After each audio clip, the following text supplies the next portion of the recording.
ಸ್ನೇಹಿತರೆ ನಮಸ್ಕಾರ. ಸುಮಾರು ನಮಗೆ ಬಹುಶಃ ನಮ್ಮ ಚಾನಲಲ್ಲಿ ಯಾರು ರೆಗ್ಯುಲರಾಗಿ ಫಾಲೋ ಮಾಡ್ತಿರ್ತೀರೋ ಅವರಿಗೆ ಗೊತ್ತಿರುತ್ತೆ. ಸೊ ಇದು ಆಷಾಢಿ ಬೇರು ಅಂತ ಹೇಳ್ತೀವಿ. ಅಂದರೆ ನಾವು ಆಡು ಭಾಷೆಯಲ್ಲಿ ಹಲವು ಮಕ್ಕಳ ತಾಯಿ ಬೇರು ಮತ್ತು ಶತಾವರಿ ಬೇರು ಅಂತ ಹೇಳ್ತಾರೆ. ಶತ ಅಂದರೆ ಏನು ಹೇಳಿ 100. 100 ಮಕ್ಕಳಷ್ಟು ಅಂದರೆ 100 ಮಕ್ಕಳು ಮಾಡುವಷ್ಟು ಶಕ್ತಿನ ಹೆಣ್ಮಕ್ಳು ಗರ್ಭಕ್ಕೆ ಕೊಡುತ್ತೆ ಮತ್ತು 100 ಮಕ್ಕಳು ಮಾಡುವಷ್ಟು ಶಕ್ತಿನ ಪುರುಷರಿಗೆ ಕೊಡುತ್ತೆ ಅಂತ ಹೇಳುತ್ತೆ. ಇದಕ್ಕೂ ಕೂಡ ಒಂದು ಕ್ಲಾರಿಫಿಕೇಷನ್ ಕೊಡ್ತೀನಿ. ಒಬ್ಬರು ಕಮೆಂಟ್ ಹಾಕಿದ್ರು, ಅಯ್ಯೋ 100 ಮಕ್ಕಳಾಗೋಕ್ಕೆ ಅಷ್ಟೆಲ್ಲ ಆಯುಷ್ಯ ಇದೆಯಾ ಅಂತೇಳಿ. ಅಂದರೆ ಆ ಗಿಡದ ವರ್ಣನೆ ಆ ರೀತಿ ಇದೆ. ಅಮೃತ ಬಳ್ಳಿಗೆ ಅಮೃತ ಅಂತ ಹೇಳ್ತಾರೆ, ಹಂಗಂದ್ಬಿಟ್ಟು ಅಮೃತ ಅಂತಲ್ಲ, ಅದರ ಅಷ್ಟು ಆರೋಗ್ಯದ ಒಂದು ಶಕ್ತಿ ಇದೆ ಅಥವಾ ಆರೋಗ್ಯದಲ್ಲಿ ಅದರ ಗುಟ್ಟಿದೆ ಅನ್ನೋದು ಒಂದು ನುಡಿಯನ್ನು ನಮ್ಮ ಹಿರಿಯರು ಅದನ್ನ ಪ್ರಶಂಸಿಸಿದ್ದಾರೆ ಈ ಒಂದು ಸಸ್ಯವನ್ನು. ಸೊ ಅವತ್ತು ಇನ್ನೊಂದು ಕಮೆಂಟ್ ಏನಂತಂದರೆ, ಇದು ನಮಗೆ ಗುರ್ತಿಸೋದು ಹೇಗೆ ಅಂತ ಕೇಳಿದರು. ಅಂದರೆ ಈ ಒಂದು ಶತಾವರಿ ಗಿಡನ ಯಾವ ರೀತಿ ಗುರುತಿಸ್ಬೇಕು ಅಂತ. ಸ್ನೇಹಿತರೆ, ಇದು ಆಲ್ಮೋಸ್ಟ್ ನನಗೆ ಬಹುಶಃ ಗೊತ್ತಿರುವ ಹಾಗೆ ಇದು ಈ ಹಳ್ಳ ಕೊಳ್ಳಗಳಲ್ಲಿ ಮತ್ತು ಈ ಎರಡು ಬದುಗಳಲ್ಲಿ ಗಿಡಗಳಿಗೆ ಹಬ್ಬಿಕೊಂಡು ಬೆಳೀತಕ್ಕಂಥ ಒಂದು ವನಸ್ಪತಿ ಇದು. ಸೊ ತುಂಬ ಯಾವುದೂ ಅಡ್ಡ ಪರಿಣಾಮ ಇಲ್ಲದೇ ಪಾರಂಪರಿಕ ಜ್ಞಾನದಲ್ಲಿ ಬಳಸ್ತಕ್ಕಂಥ ಎಲ್ಲ ಒಂದು ಗಿಡಮೂಲಿಕೆಗಳು ಇದು ಕೂಡ ಒಂದು ಶ್ರೇಷ್ಠವಾದ ಗಿಡಮೂಲಿಕೆ. ನೋಡಿ ಸ್ನೇಹಿತರೆ, ಇಲ್ಲಿದೆ ನೋಡಿ. ಸೊ ಇದು ಈ ರೀತಿ ಗಿಡಕ್ಕೆ ಹಬ್ಬಿರುತ್ತೆ. ಸೊ ಇಲ್ಲಿ ಗಿಡನ ಈ ಯಾವುದೋ ಒಂದು ಗೌರ್ಮೆಂಟ್ ಯೋಜನೆಯಲ್ಲಿ ಮೋಸ್ಟ್ಲಿ ಇದನ್ನೆಲ್ಲ ಕ್ಲೀನ್ ಮಾಡಿಸಿದ್ದಾರೆ ಅನಿಸುತ್ತೆ.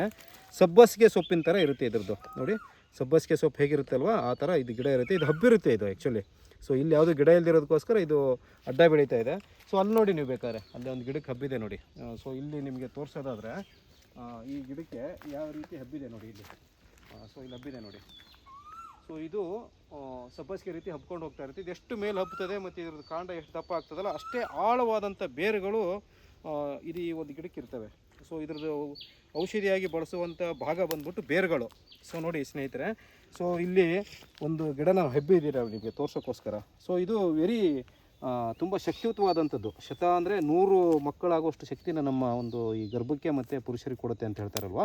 ಸೊ ಆ ಥರದ್ದು ಶಕ್ತಿನ ಯಾವ ರೀತಿ ಬಳಸ್ಬೇಕಂದ್ರೆ ನೋಡಿ, ಇದು ಈ ರೀತಿ ಹರಡ್ಕೊಂಡಿರ್ತದೆ. ಕೆಲವು 1 ಫೀಟ್ ಇರ್ತದೆ, ಕೆಲವೆಲ್ಲ ಒಂದು ಅರ್ಧ ಫೀಟ್ ಇರ್ತದೆ, ಕೆಲವೊಂದು 1.5-2 ಫೀಟ್ವರೆಗೂ ಹರಡ್ತದೆ. ಇದು ಎಷ್ಟು ಮಣ್ಣು ಮೆದುವಿರುತ್ತಲ್ಲ ಅಷ್ಟು ದೂರ ಹೋಗ್ತದೆ ಇದು ನೀರಿನ ಒಂದು ಮಣ್ಣಿನ ಒಂದು ಗುಣಧರ್ಮದ ಮೇಲೆ.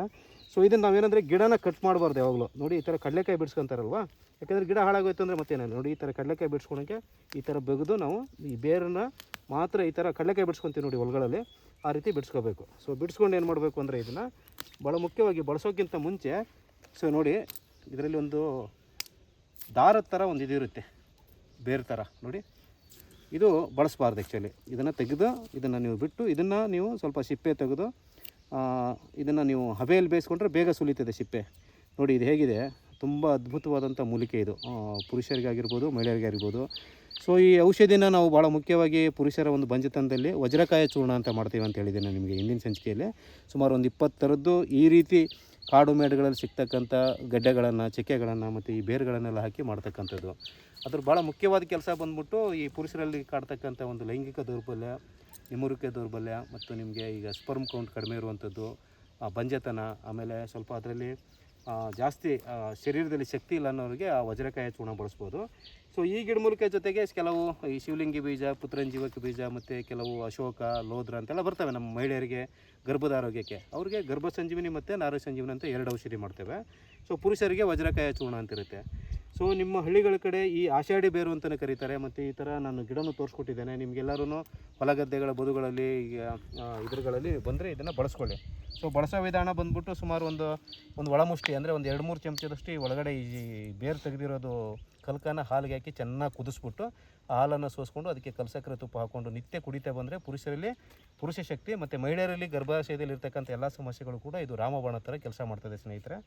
ಸೊ ಈ ಒಂದು ಶತಾವರಿ ಬೇರು ಲಾಸ್ಟ್ ಟೈಮ್ ಸುಮಾರು ಸರಿ ನಮಗೆ ಏನಾಗಿತ್ತು, ಕಮೆಂಟಲ್ಲಿ ಕೇಳಿದರೂ ಕೂಡ ತೋರ್ಸೋಕ್ಕಾಗಿರಲಿಲ್ಲ. ಯಾಕೆಂದರೆ ಸಿಕ್ಕಿರಲಿಲ್ಲ ಅಂತ ಅನ್ನೋದಕ್ಕಿಂತನೂ ನಮಗೆ ಸಮಯದ ಅಭಾವ. ಸೊ ಈಗ ನೋಡಿ ಈ ತೊರೆಯಲ್ಲಿ ಯಾವುದೋ ಗೌರ್ಮೆಂಟ್ ಯೋಜನೆಯಲ್ಲಿ ನಾನು ಹೇಳಿದ್ನಲ್ವ, ಸುಮಾರು ನಿಮ್ಗೊಂದು 100 ಗಿಡ ಇದ್ದಾವೆ. ಒಂದು ಗಿಡದಲ್ಲಿ ಹೆಚ್ಚು ಕಡಿಮೆ ನಿಮ್ಗೊಂದು 2 kg ಅಂದರೆ ಒಂದು 2 ಕ್ವಿಂಟಲ್ ಸಿಗ್ತದೆ. ಸೊ ಹೀಗಾಗಿ ಸ್ನೇಹಿತರೆ, ನೀವು ಪ್ರಕೃತಿನ ನಂಬಿ ಪ್ರಕೃತಿಯಲ್ಲಿ ನೀವು ಲೀನ ಆದರೆ, ಪ್ರಕೃತಿಯಲ್ಲಿ ಮನುಷ್ಯನಿಗೆ ಆರೋಗ್ಯಕ್ಕೆ ಸಂಬಂಧಪಟ್ಟಿದ್ದು ಮತ್ತು ಮನುಷ್ಯ ಜೀವಿಸಲು ಏನೇನು ಬೇಕಲ್ವ ಅದೆಲ್ಲನೂ ಕೂಡ ನಮಗೆ ಭಗವಂತ ಇಟ್ಟಿದ್ದಾನೆ. ಸ್ನೇಹಿತರೆ, ನಾವು ಪ್ರಕೃತಿ ಜೊತೆ ಜೀವಿಸೋಣ. ಸೊ ಯಾರಿಗಾದರೂ ಕೂಡ ಈಗ ಮಹಿಳೆಯರಲ್ಲಿ ಬಂಜತನ ಆಗಿರ್ಬೋದು, ಪುರುಷರಲ್ಲಿ ಬಂಜತನ ಆಗಿರ್ಬೋದು, ಆ ಥರದ್ದು ಸಮಸ್ಯೆ ಇದ್ದರೆ ದಯವಿಟ್ಟು ಈ ಮೂಲಿಕೆಯನ್ನು ನಿಮಗೆ ಸಿಕ್ಕರೆ ಬಳಸ್ಕೊಳ್ಳಿ.